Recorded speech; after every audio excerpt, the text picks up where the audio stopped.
کہ پاکستان کی تاریخ میں بڑے بڑے لوگ عالم دین علماء کرام گزرے ہیں جو آج کل کے حالیہ دنوں میں اپنا مولانا طارق جمیل صاحب کی شخصیت ہے، وہ بڑے فیمس ہیں، عالم دین ہے اور کافی ان معاملات پہ ان کی گرپ بھی ہے، لیکن آج کل کوئی وہ متنازع سے بنے ہوئے ہیں.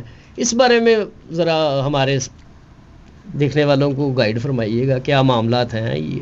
طارق جمیل صاحب کی ہوئی، مولانا طارق جمیل صاحب کی، تو میں نے بھی کئی دفعہ دیکھا، تو میں نے کہا یار ایک آدھی بات ایسی میرے پاس ہے مولانا طارق جمیل کے حوالے سے جو آفیشیل لیول پہ ایک زمانے میں میرے ساتھ شیئر کی گئی تھی. وہ یہ ہے کہ طارق جمیل صاحب کا ایک کمال ہے کہ وہ جس طرح لوگوں کو اپنا گرویدہ کر لیتے ہیں، اسی طرح سے وہ طاقتور لوگوں کو بھی اپنا گرویدہ کر لیتے ہیں. اس میں طاقتور لوگوں میں حکمران بھی آتے ہیں. تو آخری طاقتور حکمران جو گرویدہ ہوا تھا مولانا طارق جمیل کا، وہ تھے اپنے عمران خان صاحب. اس کا جو پروٹوکول ہوتا تھا جب اس نے ملنا ہوتا تھا، چاہے پنجاب کے سی ایم سیکریٹریٹ میں ملے یا پھر اسلام آباد میں ملے، تو یہ آفیشلز مجھے بتاتے تھے کہ خان صاحب جس طرح سے مولانا طارق جمیل کا پروٹوکول ہوتا تھا نا، وہاں سے ہم گیج کرتے تھے کہ یہ عمران کی نظر میں اس بندے کی بڑی اہمیت ہے. ٹھیک ہے، لیکن دوسری طرف میرا جب دھیان جاتا ہے تو وہ یہ جاتا ہے کہ جب حکمران آج کے دور کی حکومت ہو، اسٹیبلشمنٹ ہو، وہ عمران خان کے پیچھے پڑی ہوئی ہے کہ ارتے کیس پاؤ، انکوائری پاؤ، تو انہوں کو لمحہ ہی کرو.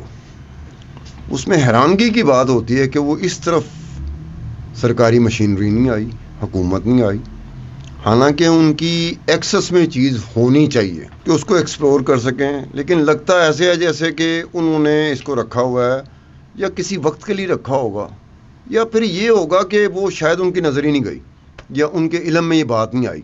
وہ یہ بات تھی کہ یہاں پر جب عثمان بزدار کو بنایا گیا چیف منسٹر پنجاب، تو پھر یہ اس وقت جب وہ چیف منسٹر پنجاب تھے تو اس وقت یہ باتیں سامنے آنا شروع ہوئیں کہ اصل میں پیچھے عثمان بزدار کے پیچھے جو پاور ہے جس کی وجہ سے عثمان بزدار چیف منسٹر پنجاب بنا، وہ بشرا بی بی ہے.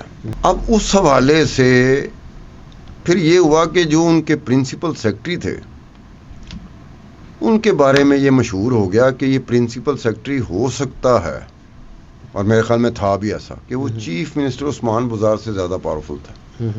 کیونکہ وہ وقت آ گیا تھا جب بشرا بی بی عثمان بزدار سے کم اور principal secretary to C M Usman Buzdar اس سے زیادہ بات کرتی تھی. اب جب اس طرح کے پاور کا منبع آپ کے پیچھے کھڑا ہو گیا تو آپ کو منمانیاں کرنے کی مطلب چھٹی ملنا شروع ہو جاتی ہے. میرے پیچھے پاورفل لوگ کھڑے ہوں تو پھر میں کچھ چیزیں کروں گا، ذرا کھلا کے کر رہا ہوں گا. اگر میرے پیچھے پاورفل چیز نہیں کھڑی تو میں ڈرا سہما سا رہوں گا. اگر استاد ہوا تو شاید میں کام دکھا جاؤں. تو وہ یہ تھا کہ وہ پیسے پوسے اکٹھے کیے جا رہے تھے.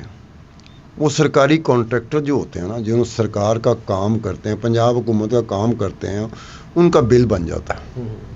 وہ پہ بل سبمٹ کرتے ہیں، وہ کروڑوں میں ہوتا ہے.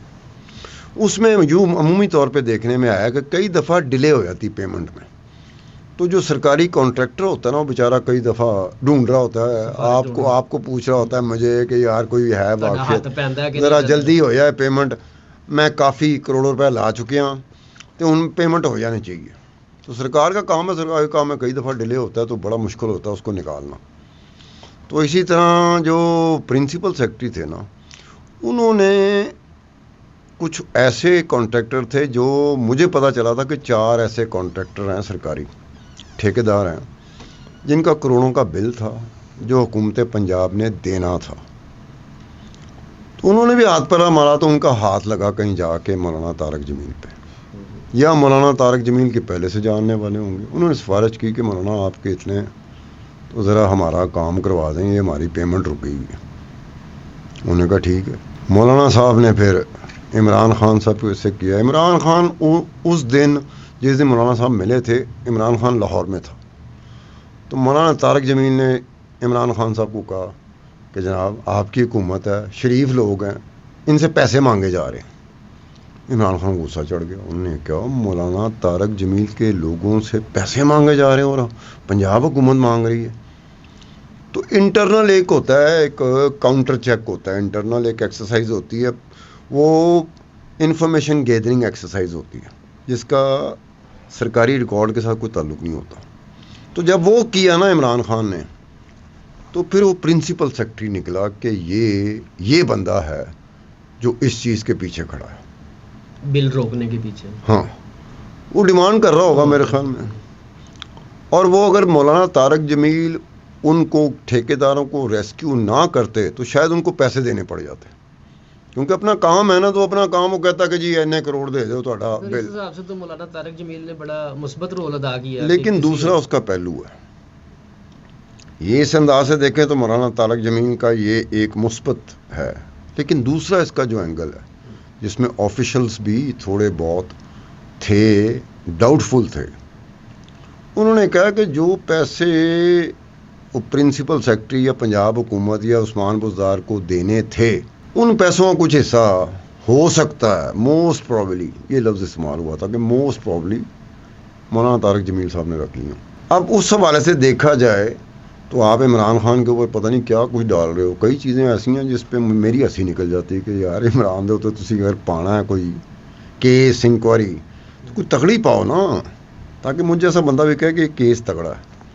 کئی ویک کیس اس طرح کے ہوتے ہیں جو حکمرانوں پہ ڈالے جاتے ہیں. ماضی میں بھی یہ رہا کہ کئی کیسز تھے، چاہے وہ نیب ہو، چاہے ایف آئی اے ہو، چاہے اینٹی کرپشن اسٹیبلشمنٹ ہو، بڑے کمزور سے کیس ڈالے گئے تنگ کرنے کے لیے کہ پریشان رہے گا، اندر رہے گا، بیل کرائے گا، دھکے کھائے گا، تریخاں بھگتے گا، اخیر ساڑی غلطی آ جائے گا. ٹھیک ہے نا، یہی ہوتی ہے نا اخیلی وہ بات.